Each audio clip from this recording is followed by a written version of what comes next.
চিন্তাশীল যত রাজনৈতিক ব্যক্তিবৃন্দ আছেন এবং অনেকেই যারা ইতিপূর্বে রাজনীতির সাথে জড়িত ছিলেন না, তারা নতুন করে রাজনীতি করার প্রেরণা পাচ্ছেন, জাতীয় নাগরিক পার্টিতে যোগ দিচ্ছেন।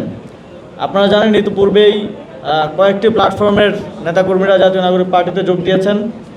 আজকেও আমাদের বাংলাদেশের অত্যন্ত গুরুত্বপূর্ণ কিছু ব্যক্তিত্ব জাতীয় নাগরিক পার্টিতে যোগ দিয়েছেন এবং আমাদের এই যোগদানের সিলসিলা ইনশাল্লাহ চলতে থাকবে। আমাদের আরও অনেকের সাথে আলোচনা চলছে, আরও অনেক নতুন মুখ, জনপ্রিয় মুখ জাতীয় নাগরিক পার্টিতে আগামী দিনে যোগ দেবেন। আমরা ফ্যাসিবাদের সাথে জড়িত নয়, গণহত্যার সাথে জড়িত নয়, এমন যে কারোর জন্য জাতীয় নাগরিক পার্টির দরজা সবসময় উন্মুক্ত থাকবে এবং তাদেরকে আমরা তাদের যথাযোগ্য সম্মান দিয়ে এবং কাজ করার সুযোগ দিয়ে জাতীয় নাগরিক পার্টিতে যোগদানের আহ্বান জানাতে চাই। জাতীয় নাগরিক পার্টি নির্বাচনের পর থেকে গণভোটে জনগণের যেই রায়, সেই রায় বাস্তবায়নের জন্য রাজনীতি করে যাচ্ছে এবং সংসদে এবং রাজপথে জনগণের প্রকৃত প্রতিনিধি হয়ে ওঠার জন্য কাজ করে যাচ্ছে। এই লড়াইয়ে আমাদের সাথে আজকে আপনারা ইতিমধ্যেই জেনেছেন যোগ দিচ্ছেন ফেরসামিন হক ইকবাল আপা। তিনি বিভিন্ন সময়ে আমাদের প্রতি তার সমর্থনের কথা জানিয়েছেন এবং তিনি আমরা যার আদর্শে রাজনীতি করি, বাংলাদেশের ফাউন্ডিং ফাদার্সদের মধ্যে অন্যতম, শেরেবাংলা একে ফজলুল হকের বংশধর। এবং আমাদের সাথে যোগ দিচ্ছেন জুলাই গণঅভ্যুত্থানের অন্যতম কণ্ঠস্বর নুরুজ্জামান কাফি। আমাদের সাথে যোগ দিচ্ছেন আমার বন্ধু, আপনাদের সবার পরিচিত মহিউদ্দিন রনি। আমাদের সাথে আজকে যোগ দিয়েছেন ঢাকা মহানগর দক্ষিণের এবং পুরান ঢাকার কৃতি সন্তান, যাকে আপনারা সবাই চেনেন। ফ্যাসিবাদের আমলে তার নামে 365টি মামলা ছিল এবং তার প্রায় 7-8 জন নেতাকর্মী এখনও গুম অবস্থায় আছে। আমাদের সবার প্রিয় ইসহাক ভাই। এবং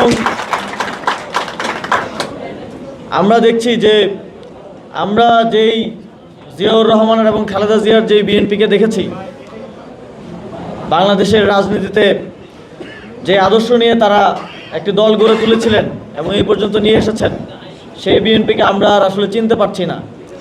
আমরা দেখছি যে তারা বাংলাদেশে এখন আওয়ামী লীগের কালচার করছে, তারা এখন 72-এর সংবিধানের রাজনীতি করছে, যেই সংবিধান ছুঁড়ে ফেলার কথা বেগম খালেদা জিয়া বলে গিয়েছিলেন।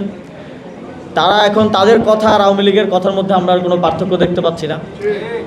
সেই জায়গা থেকেই যারা প্রকৃত অর্থে জাতীয়তাবাদী রাজনীতি করার জন্য, বাংলাদেশের সার্বভৌমত্বের পক্ষে রাজনীতি করার জন্য, একটি সুন্দর বাংলাদেশ বিনির্মাণের জন্য জিয়াউর রহমান এবং খালেদা জিয়ার বিএনপি করতে এসেছিলেন বিএনপিতে, তারা এখন আর সেখানে থাকার কোনো কারণ খুঁজে পাচ্ছেন না।